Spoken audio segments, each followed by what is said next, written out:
there's the voice that's telling me, you cannot plan your life, Sandra. I plan your life. Every week, we hit the road to tell the stories of the people, places, and events that make Hunt County great.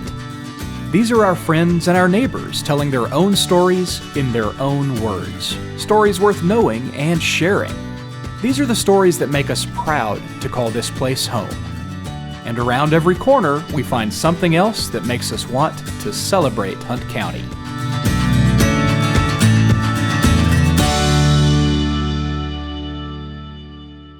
This program would not be possible without the support of our generous sponsors. Thank you. My dad was in the Army, and just looking at his pictures and stuff, I said, well, when I get out of school, that's what I'm gonna do. But just as a little girl, he always taught me two things: to trust in God, and I just remember Philippians 4:13, I can do all things through Christ who strengthened me. From the military to college to babysitting, I got a telephone call from a friend of mine that worked at the sheriff's office. She called me and she was like, I need you to come up here to the jail. So, why do you want me to come? And she said, well, they need a person to come for a job. And I'm like, what do you mean a person? And she was trying to avoid saying black, but she said it. And she's a black female herself. And I was like, well, I got a daycare. I can't come work at the jail. I go to the sheriff's office.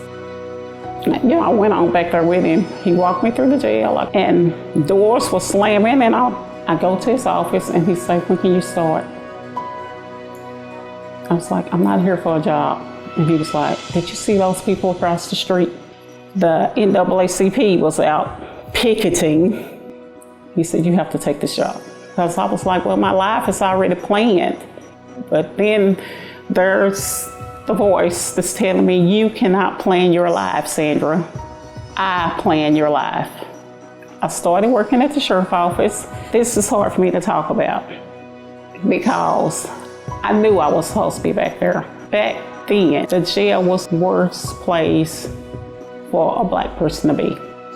I sat and listened at people call black people up and ask them to act like a monkey. They were called bad names. It was just terrible.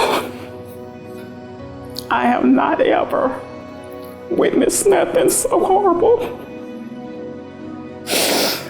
in my entire life. And I said, okay, God, this is why I'm here. I'm supposed to be the person to make the change, but how can I be the person to make the change when I'm only a detention officer? And one night I went home, I got on my knees and I just prayed. I said, God, what am I supposed to do? And he just said, hang in there. And you're supposed to learn everything you can about that place. So every day I went to work, I used to just sit back and watch. And that's when Don Anderson became sheriff. Come through the jail one day, and it was like he just needed things. And because I was so busy watching the people ahead of me, I was able to sit there and answer every question that he was asking. And he told the then jail administrator, he said, I want her to run the jail. I just explained to him how we were going to run the jail, which was going to be the right way. You treat people like you want to be treated. So that's when the changes began. I am Sandra Bell, and I celebrate Hunt County. If you liked this story, help us celebrate by sharing it with your friends and family. Our stories appear on Facebook, YouTube, Twitter, Instagram, and cable TV on Juice 34. You can also find us online at celebratehuntcounty.com. If you'd like to suggest someone to feature in our program, email your idea to stories@celebratehuntcounty.com. We also want to thank our sponsors for making our storytelling possible. We hope you'll support the hometown businesses that keep Hunt County strong.